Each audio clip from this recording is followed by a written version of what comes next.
ஒவ்வொரு நாளும் ஒவ்வொரு ஜுசு குர்ஆனை ஓதிக்கொண்டே இருக்கிறேன். முதல் பிறையில் முதலாவது ஜுசு, இரண்டாவது பிறையில் இரண்டாவது ஜுசு. இன்னைக்கு என்ன ஜுசு ஓதுனன்னு சொல்லிடுவேன், அதான் இன்னைக்கு பிறை. இன்னைக்கு என்ன பிறை, ஒரு மாதத்திற்கு ஒரு குர்ஆன், அந்த பழக்கம் இடத்துல இருக்கிறது. அதனால் எப்போ கேட்டாலும் இன்னைக்கு என்ன ஜுசு ஓதணும், அதுதான் என்னுடைய பிறை, இன்றைய பிறை. ஒரு மாதத்திற்கு ஒரு குர்ஆனை நான் ஓதி முடித்து விடுவேன் என்றார் ஹஸரத் அவர்கள். நம்முடைய வாழ்க்கையில் துஆ அது இறைவனுடைய பொருத்தத்தை பெற்றுத்தரும். குர்ஆன் இறைவனுடைய பொருத்தத்தை பெற்றுத்தரும். இதை நம்முடைய வாழ்க்கையில் கொண்டு வரும். நம்முடைய இறைவனுடைய திருப்பொருத்தத்திற்கு, நம்முடைய நிம்மதியான வாழ்க்கைக்கு தேவையான விஷயங்கள் துஆவும், இரண்டாவது குர்ஆன், மூன்றாவதாக சில திக்ருகள், சில தஸ்பீஹாத்துகளை நாம் ஓத வேண்டும். லா இலாஹ இல்லல்லாஹ், லா இலாஹ இல்லல்லாஹ், சுப்ஹானல்லாஹ், அல்ஹம்துலில்லாஹ், அல்லாஹு அக்பர். நபி ஸல்லல்லாஹு அலைஹி வஸல்லம் சொன்னார், ஒலிவதற்கு இலகுவான தஸ்பீஹாத்துகள் இருக்கிறது. சுப்ஹானல்லாஹ் பிஹம்தி, சுப்ஹானல்லாஹில் அலீம். இலகுவான தஸ்பீஹாத்துகள், நாளை மீசான் திராசை அது கணக்க செய்கின்ற தஸ்பீஹாத்துகள் என்றார்கள் ஸல்லல்லாஹு அலைஹி வஸல்லம். நம்ம துஆவிற்காக சில நேரங்களை ஒதுக்க வேண்டும். குர்ஆன் ஓதுவதற்கு மூன்றாவதாக தஸ்பீஹாத்துகள், நம்மால் முடிந்த திக்ருகள், ஔராதுகள், அழகான திக்ருகள் குர்ஆன் சொல்லித் தருகிறது. யூனுஸ் அலைஹிஸ்ஸலாத்து வஸ்ஸலாமுடைய துஆக்கள், லா இலாஹ இல்லா அன்த சுப்ஹானக இன்னி குன்து மினல் ஸாலிமீன். ஹஸரத் இப்ராஹிம் அலைஹிஸ்ஸலாத்து வஸ்ஸலாம் சொன்ன அந்த துஆக்கள், திக்ருகள், ஹஸ்புனல்லாஹ் நிமல் வக்கீல், மிகதெல்லாம் நம்முடைய வாழ்க்கையில் ஒரு பெரும் மாற்றத்தை கொண்டு வந்துவிடும். நம்முடைய நிம்மதியான வாழ்க்கைக்கு ஒரு காரணமாக மாறிவிடும். துஆக்கள் ஓதுவதும், குர்ஆன் ஓதுவதும், தஸ்பீஹாத்துகள் ஓதுவதும் நம்முடைய வாழ்க்கைக்கு உண்டான நிம்மதியான வாழ்க்கைக்கு உண்டான ஒரு காரணங்கள். நான்காவதாக சின்ன தான தர்மம், சதக்காக்கள். நம்மால் முடிந்த தினமும் சதக்கா, ஒரு 5 ரூபாய் 10 ரூபாய் ஒரு சதக்கா ஒரு பெரும் மாற்றத்தை நம்மளுடைய வாழ்க்கையில் கொண்டு வந்துவிடும்.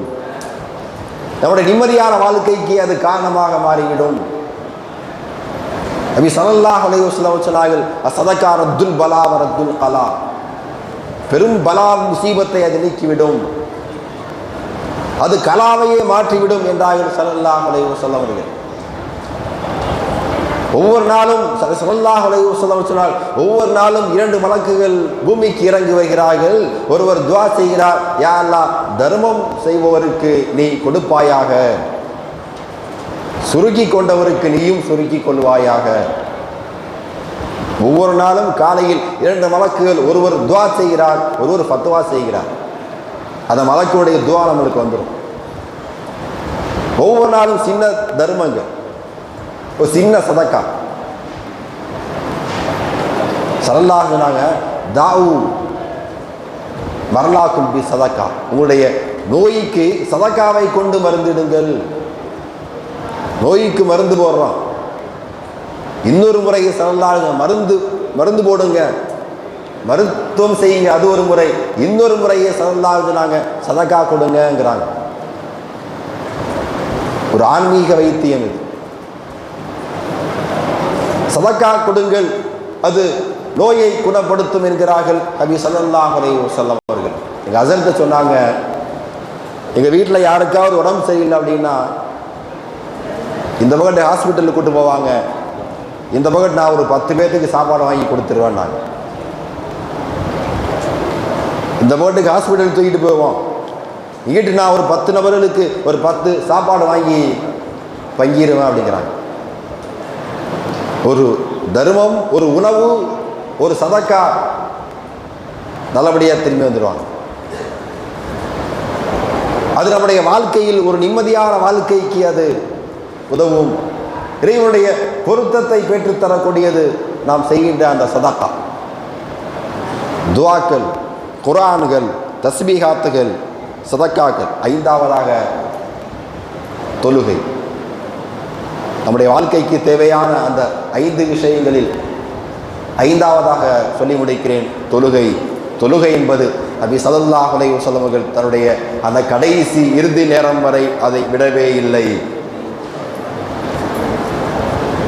அவருடைய கடைசி நேரம் 14 நாட்கள் படுத்திருந்த அந்த மரண மௌத்திலும் கூட அல்லாஹ்வின் தூதர் நபி ஸல்லல்லாஹு அலைஹி வஸல்லம் அவர்கள் காலை நேரத்தில் தொழுகைக்காக வேண்டி வந்தார்கள். அவருடைய 2 சஹாபாக்கள் தாங்கிக் கொண்டவர்களாக வந்தார்கள். அவருடைய விரல்கள் கோடிட்ட வண்ணம் அப்படியே தலையில் இழுத்து கொண்டு வந்தது.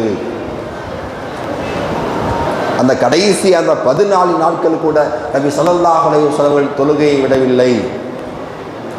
தொழுகை நம்முடைய வாழ்க்கைக்கான ஒரு பரக்கத், நம்முடைய வாழ்க்கைக்கான நிம்மதி, நம்முடைய வாழ்க்கைக்கான இறைவனுடைய திருப்பொருத்தத்தை, நபி ஸல்லல்லாஹு அலைஹி வஸல்லம் ஷஃபாத்தை அங்கே பெற்றுத்தரும். நபி ஸல்லல்லாஹு அலைஹி வஸல்லம் தன்னுடைய அந்த கடைசி அந்த நாள் திங்கட்கிழமை அதிகாலை நேரத்தில் நபி ஸல்லல்லாஹு அலைஹி வஸல்லம் மௌத்தாகின்ற அந்த நாளில் அதிகாலை நேரத்தில் நபி ஸல்லல்லாஹு அலைஹி வஸல்லம் அவர்கள் தன்னுடைய வீட்டுடைய திரையை விலக்கி பார்க்கிறார்கள். சஹாபாக்கள் எல்லாம் ஃபஜ்ருடைய தொழுகையை தொழுது கொண்டிருக்கிறார்கள்.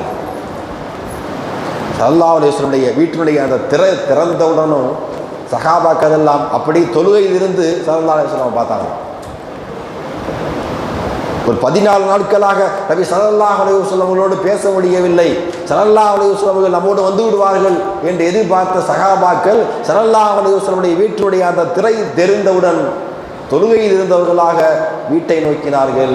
நபி ஸல்லல்லாஹு அலைஹி வஸல்லம் இந்த சமூகத்தை கடைசியாக பார்த்த பார்வை தொழுகை. இந்த சமூகமும் ஸல்லல்லாஹு அலைஹி வஸல்லம் கடைசியாக பார்த்த பார்வை தொழுகையில்தான்.